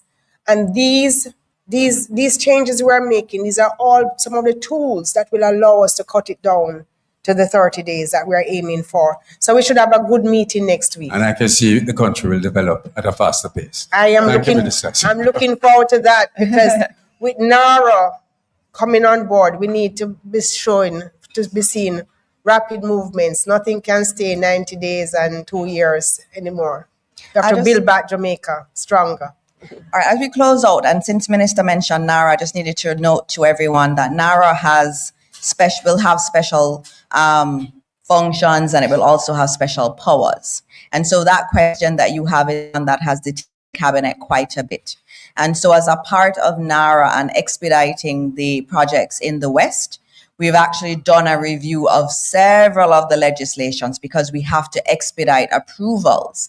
And what's interesting is that as we do that process for NARA and give NARA those powers, one of the things we want from you in the private sector is to indicate the extent to which you think this should actually permeate the entire system and not just be in relation to NARA. And so that's another part of the conversations we've had in cabinet around expediting things. And Minister, just to add, I know we're out of time, that as we go through the NARA process, we'll be seeing if something can be done efficiently and effectively in 30 days or 2 weeks.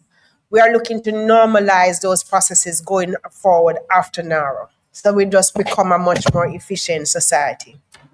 All right. And we're at 11:43 a.m. So I have to thank you all for being here this morning. I want to thank you, Minister, for being here. I see TVJ wrapping up because they have 12 o'clock news to get the footage too, and we're late for the news cycle. But I thank you all for being here. This was very, very important to hear what is happening.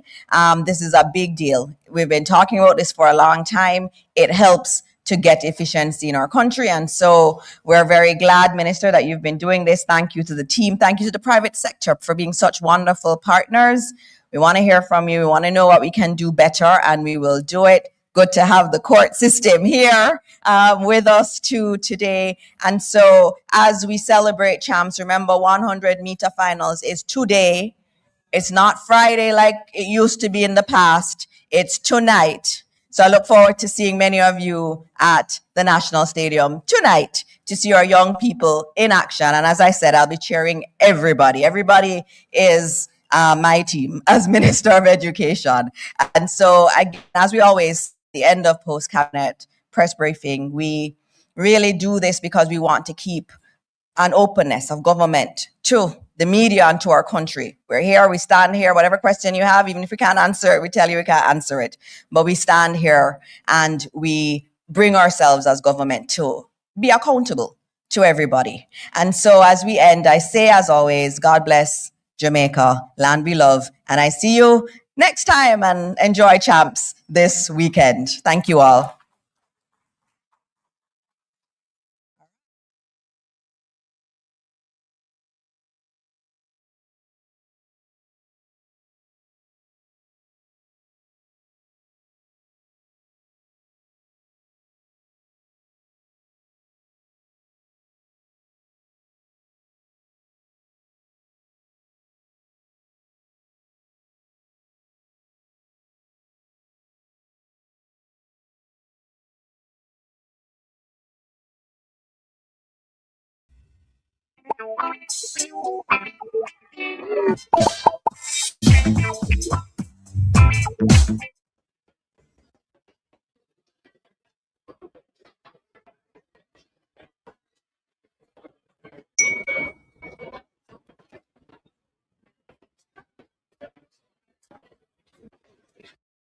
It was rough. Every time the rain fall, the whole place set up. After put them book, it back until the place dry out. Ah boy, I couldn't afford a new roof. Then one day, Rose tell me about a grant I can get through the government. So I sent a letter to the ministry, telling them wagwan. The officers came, them do them inspection, where I was able to go to the hardware store, get the supply, so my roof could have been fixed. I don't think I ever see my kids them smile so much yet. That means everything to me. I tell everybody about the grant. The Ministry of Economic Growth and Job Creation make my life better. They make a big difference to me and my family.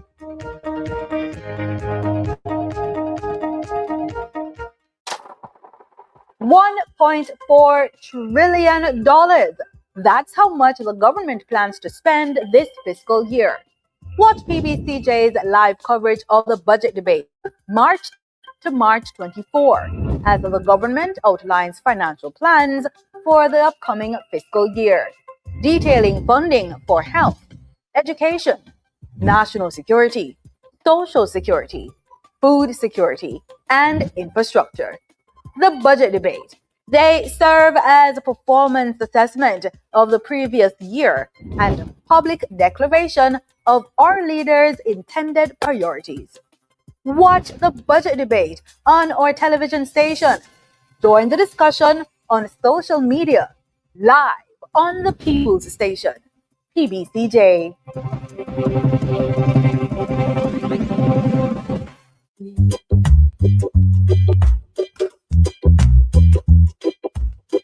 From seed to sale, Jamaica's future grows through innovation.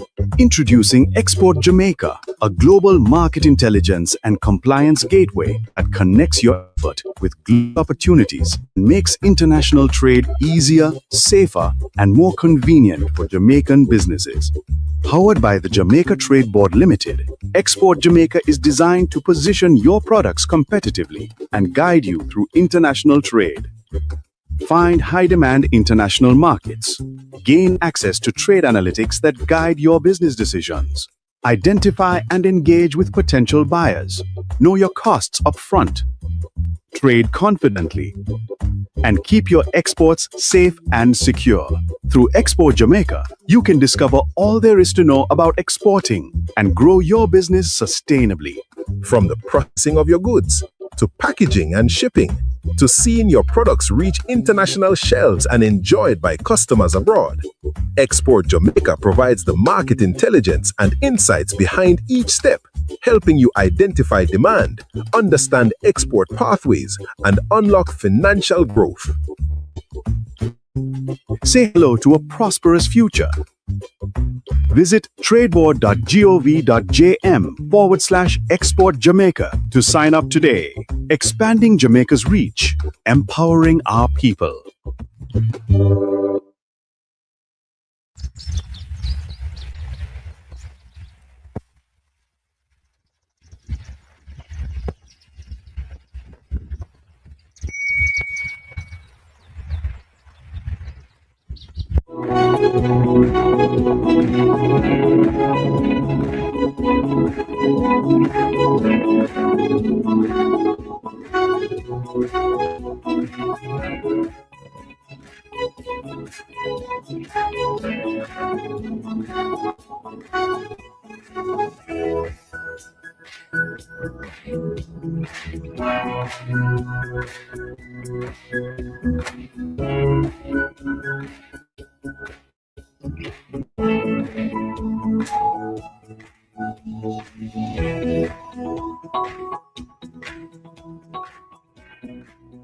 The Office of Disaster Preparedness and Emergency Management, ODPEM, has relaunched its Strap Them Down Using Hurricane Straps campaign that runs from February 14th to March 14th under the theme, Build Jamaica's Resilience One Strap at a Time.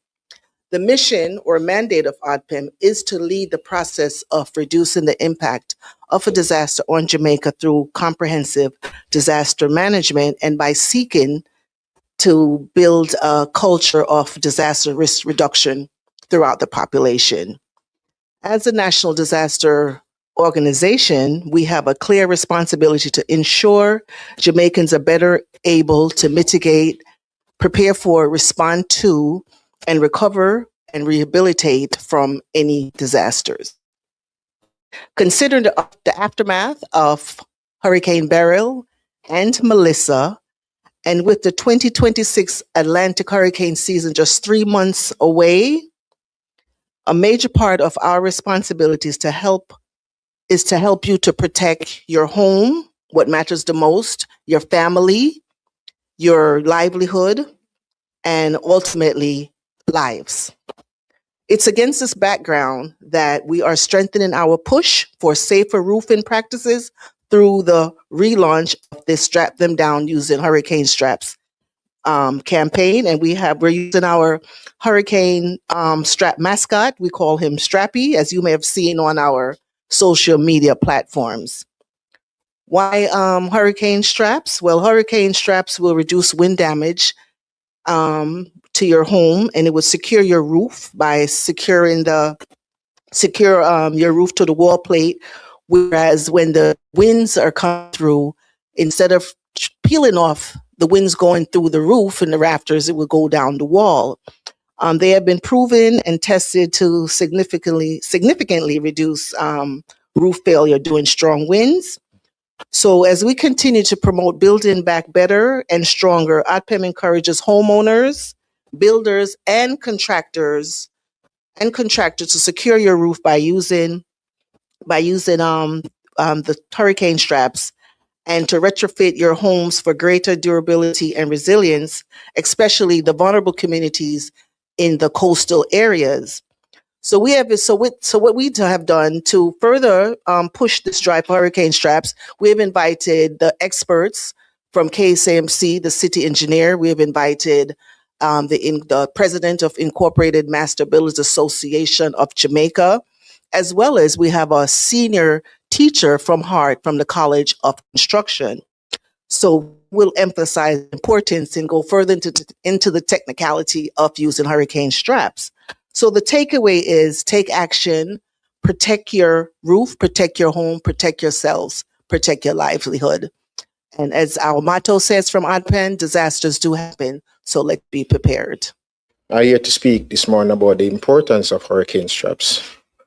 In the IBC code, they are called structural connectors.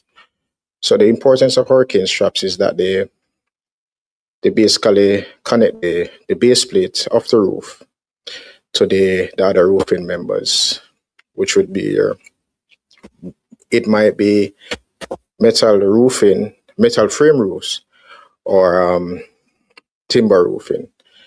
But the hurricane straps prevent your roof from lifting during hydrometeorological activities where you have higher wind gusts. So in our IBC code and in our assessments of application, we ensure that these straps, if properly used, can and will withstand hurricane speed up to 155 miles per hour. So what we have seen is that persons will use these straps but don't use them appropriately or according to codes. So the spacing is important of your rafters when you're using these straps. And we also go further to encourage our applicants and our persons to not only fasten the hurricane straps between the plate and the rafters, but we go further to look at where the concrete wall and the support is to ensure that these straps are also embedded in these support. Because what we would have seen is that what we have seen based on the impact coming out of Hurricane Melissa of down in the west, the rafters are not properly spaced. The straps are in place, but are not properly spaced. And also, the use of nails versus screw is also important. It is better to use a screw than a nail to fasten in these devices. So we are looking at to improve our building practices so that we can mitigate against further activities. And also, we encourage this new initiative in terms of to anchor the hurricane straps into the wall itself, because over time you might have termite infestation with your base plate if you are using timber roofs, and those, if not noticeable, those roofs will go during hydrometeorological activities. So in those cases, we encourage you to also strap these these hurricane rafters to the inside the concrete, so that if the base plate fails, at least the entire roof won't fail. But these are another things to be put in order to educate and encourage our residents and our builders to abide by these practices, so that the consequences would be less during the passage of these hydrometeorological activities. The importance of building back better is not merely a slogan, but a reality.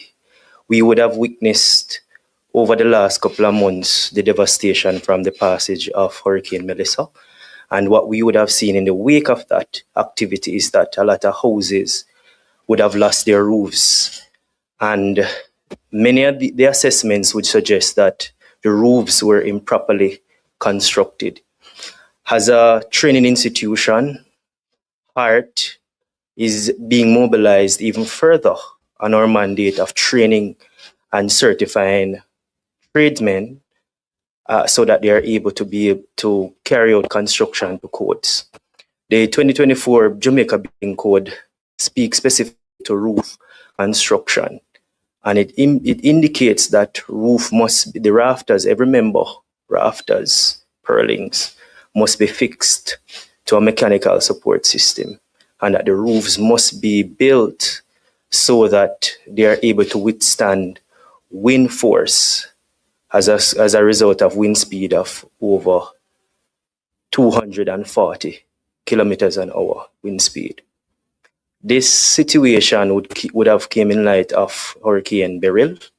However, many changes were not effected because of enforcement. And of course, a number of the tradesmen would have not been appropriately trained when they're installing the roof members. For hurricane strap, of course, it is the quickest and the most appropriate fastener for rafters to wall plate. However, we must go beyond that. We should start our training from the foundation, the walls, ensure that those are structurally sound. Anchoring the wall plate using J-bolts and other anchoring systems, connecting those rafters and other building members firmly using like hurricane strap that will cause because hurricane is really creating a type of wind that is a suction that if it allowed to go under the overhang, it will pull off the roof. It's like a hat. So if breeze, come and the hat is going to blow off if you don't have the straps. So look at your roof as a hat, and you're experiencing a very windy day. If you are able to strap down your hat, it will be at a less of a risk of blowing off. So here at HART, we are moving quickly to get our tradesmen, even customers as well. Because one of the things is that our customers need to know whether or not the builders are following the codes, and to be able to ask questions and be familiar. So training is very important in this campaign. One of the things that is very important also is to be able to sensitize people of the risk associated with not following the codes. And some of those risks may be financial risk. And these financial risk is not only the loss of a roof, but for contractors, they too can have litigation if they do not follow the rules, and of course the legal action. But HART has a role to play. We are playing our role in getting tradesmen and even customers sensitized and trained up to standard.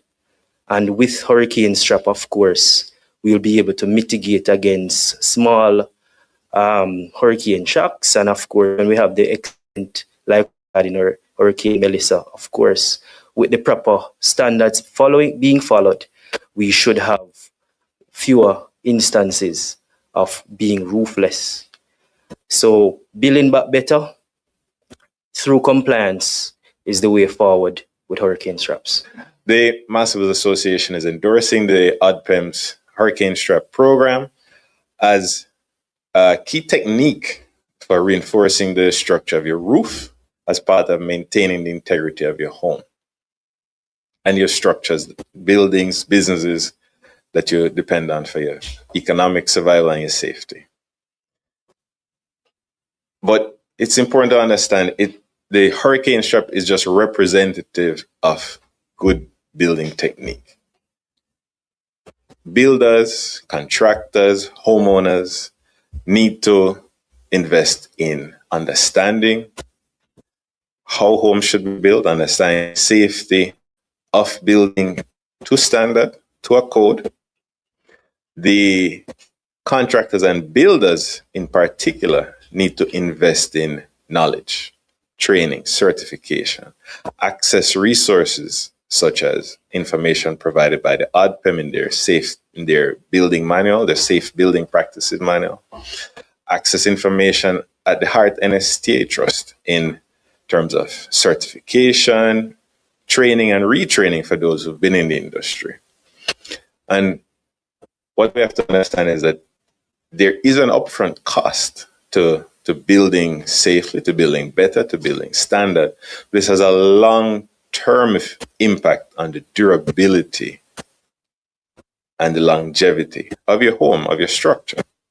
So again, we're endorsing this program, the Hurricane Strap program, and we are strongly promoting the practice of building back better through knowledge, through training, through certification of our building professionals. And it's important that the government and the regulatory authority look at a regime for licensing building practitioners, contractors, so that we have some standard that's regulated across the country in how we build. And it's not left up to individuals to choose or to determine their own level of knowledge in construction. It is part of investing in the capital of the country. Hurricane strap is basically a fastener. It joins two members. So your roofing member, as I said, so you're building a house, you have your concrete walls. And then on top of that wall, you have your base plate where the roofing starts. So the hurricane strap basically joins the roofing member, the rafters or the purlins together on the base plate to ensure that it fastens, it doesn't move during when you have heavy loads. So it's very important. You understand? So these are metal fasteners in most cases that are rigid to ensure that any movement between the roofing and the frame of the house, it is in keeping with how the house is designed, so that it doesn't lift off during the passage of a hurricane. It's very important. But I know this focus is on hurricane straps, but there are other issues that we need to pay attention to, that even with the hurricane straps and heavy wind load, if we don't pay attention to these issues, that also have the straps not carrying out its intended use. So what persons need to be aware of also is the size of the eave of these roofs. The eave is the extended part of the roof that extend outside of the house boundary. So if these eaves are too long, are too wide, the wind pressure, the wind pressure that comes with it, just as my colleague was saying about your hat, the broader the hat you have, the more wind pressure that you have. So if these eaves are not sized properly, you might have a problem, even if you put in the hurricane straps in place. So we just need to take note of that, and also to encourage that the eaves are properly sized to discourage any additional wind load that might affect the roof more severely than normal. Hurricane straps are only required when you're doing timber roofing. If you're going to do a concrete slab, then hurricane strap is not something that you would want to purchase or anything like that. So once you're doing timber roof, you may have a hip roof, you may have a gable roof, you may have flat roof. But once you're going to use wood framing to construct your roof, then of course you will need a hurricane strap. And just to add to what my colleague was saying earlier about other things, so even though you will have the hurricane strap, the covering material, whether it want to be aluminum shingle or it want to be corrugated sheets, zinc, that need to be fastened properly because that too would be a part of the roof. It wouldn't be good if you are able to keep down your frame and then you're looking up in the heavens. So the use of screws are very important, and fillet under those grooves as well, anchored into your purlins is very important as well in the broader scheme of ensuring that your roof is able to withstand some amount of hurricane winds. So hurricane straps are typically made from metals. So it's quite inexpensive as well. It's under $300 per strap. Typically, based on codes, your rafters are spaced at a minimum of 16 inches on center, a maximum of 24 inches on center. So the guideline is that you would install a hurricane strap on each member for optimum resistance to that level of suction that you would experience when you're having a hurricane. The IBC codes is the International Building Code, but in Jamaican context, through the Bureau standards, the National Building Code and the Jamaican application. So what the Bureau standard would have done through partnership with the local authorities is to tailor the IBC code according to our culture and the region. But IBC's code is it captures everything, and it is updated momentarily. And I think we're at 2024 now, the last update. As a regulator or authority, we ensure that the codes and practices are adhered to. So when an applicant submits an application for your building, as my colleague would say, which I must reiterate the point, your house is your single most expensive asset in your lifetime. So you need to protect this investment. So when you bring an application to the local authority, we assess the application against these codes and ensure that whatever your proposal is code compliant. If we find gaps or issues, we will reach out to the applicant to ask them to correct these issues. And then those amendments would be put together and determination to give you a permit to say go and build. But as I said, it is always best to go to your local authority, and by law, we are required to guide you according to best practices and also with the codes to ensure that your building will be safe and secure during the passage of a hurricane. Additionally, some of the devastation that we would have experienced over the last two hurricanes would have, if you were to check on those structures, many of those structures would have been prior to the update of the building codes. So that's one of the biggest challenge. So the parish council, for example, would get a plan and they do their approval specific to the codes. However, there are still homes that would have been built prior to the updated codes.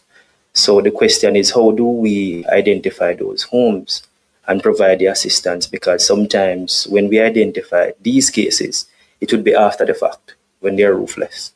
So if we are able to identify individuals who have homes that would have been constructed prior to the update of the code and be able to probably issue some information on that and provide some hurricane straps to assist with getting them ready for the season, that would be an addition as well.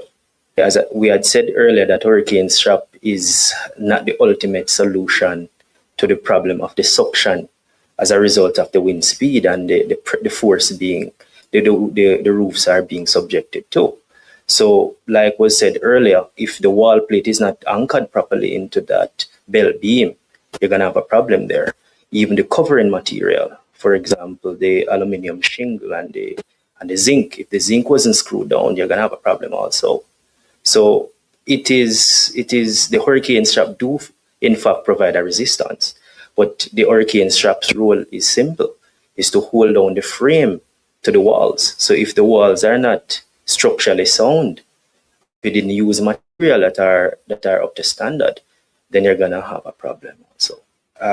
If you look at this safety building manual, so there's a partnership between the ADPEM and HEART to try to condense, because really the building code cannot be on 25 pages with images and all of that. So I've condensed a manual that is readable. The images are there. So I believe that this can be bolstered with additional sensitization of our citizenry. But as I'd said earlier, that HART do provide training with the building code and then the technical application. But we need to scale this even beyond just the tradesmen. But for, as you had said, the clients who need to know that whether or not I'm getting value for money, or whether the standards are being applied on that construction job. So, while it's important for the homeowners to take interest in the construction of their homes, a big part of it is that the system, meaning regulations, laws, authorities, must be in place to ensure that the persons who build people's homes, structures, businesses, are held accountable to some standard. Right? We've seen in the passage of Hurricane Beryl, Hurricane Melissa, the cost, the real cost, when we talk about human lives, when we talk about people's homes, when we talk about the country, and what we lose when so much people are displaced after a massive disaster. Yes, there is a cost to having to use a certified or a trained person versus somebody, your community builder, who may not have had that training. We're going to have to evolve. We're going to have to progress where we realize that the money that we think we're saving by not insisting on certification and training, right? And insisting on a standard of the actual practitioners, the persons who build the units, right? The money that we think we save costing us way more than that when we have a disaster and we're so many people, so much of the economy, so much of the country is dislocated. So we as a country have to put together and think deeply that it is time now that we enforce a standard for the persons who build, and that may involve licensing our contractors or some other regime where those who are allowed to build people's homes are held to a standard so that the homeowner can feel assured that things are being built to quality, right? And with a standard that can be checked against some code, like my colleague, the KSAMC mentioned. Unfortunately, Jamaica has nothing that really specifies who is a contractor to the public, to the individual in their homes. To the government, to work on government buildings, there are strict regimes and regulations under the Public Procurement Act where they verify or they vet the qualifications of those who can work on government structures, on buildings funded from the public purse. But for your private homeowner, there is no real regulation or rule. They have to get the design, what they're actually going to build. That has to go through regulations and rules at the various municipal councils, the building authorities. But when it comes time to build, you can go off on any frolic that you desire.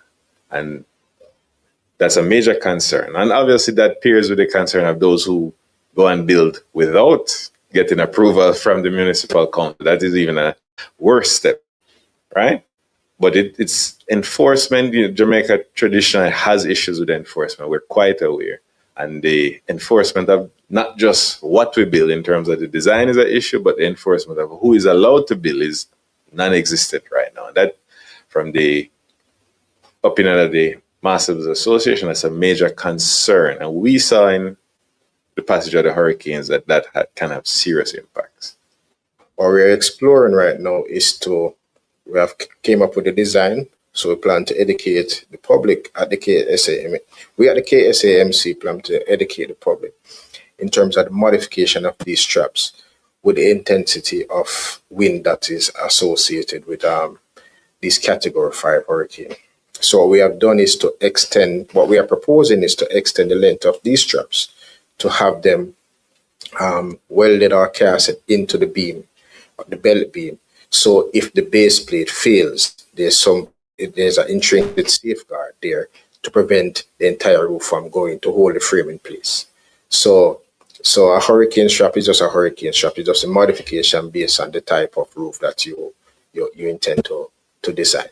The manual does provide steps by step regarding the different types of hurricane strap, because there are different types based on their design. It's not a complicated thing, but you will definitely need some amount of information as to how to install it. So a basic hurricane strap that is sold at the hardware has 2 flanges and its twist.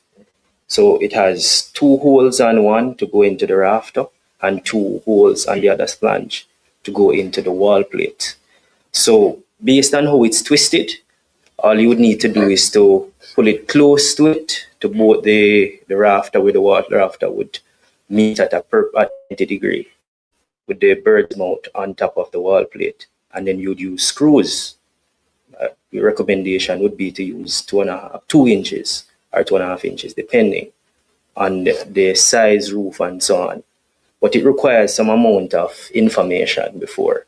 But if you have garnered that information, then it would not be complicated to install, being that it's already designed with the twists and everything. It's just for you now to be able to screw those hurricane straps on and where to screw them. Well, for me, is to seek an approval.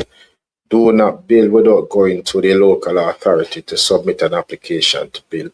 The process is not long. However, even if the process takes time, you're protecting your investment. So it's always good to get the facts before you build, because you might very well build in circumstances and era where the soil type can manage your structure, the weight of your structure, the load bearing capacity of that soil cannot support your structure, and that will fail during hydrometeorical activity. So it's not only the wind speed you're talking about the saturation of the soil, and that your structure will compromise.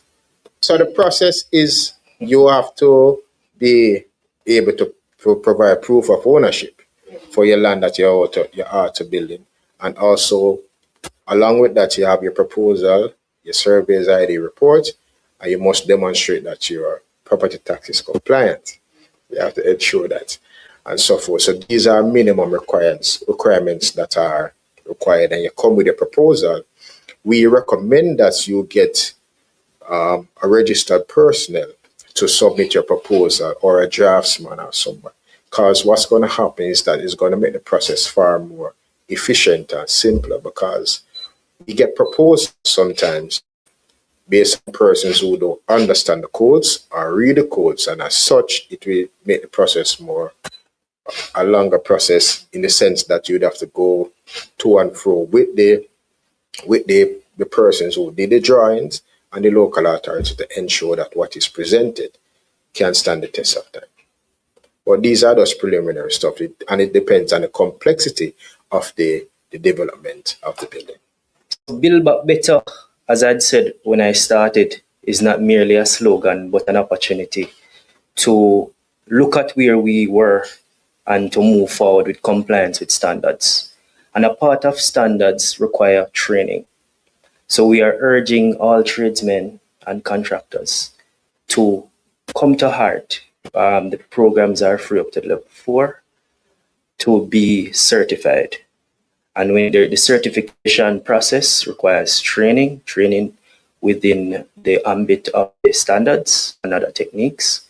So once we are able to develop that side and also be able to do with ODPEM, as we have been doing, to sensitize clients on what is needed and required in your construction, we believe that there will be a culture change and a change for resilience.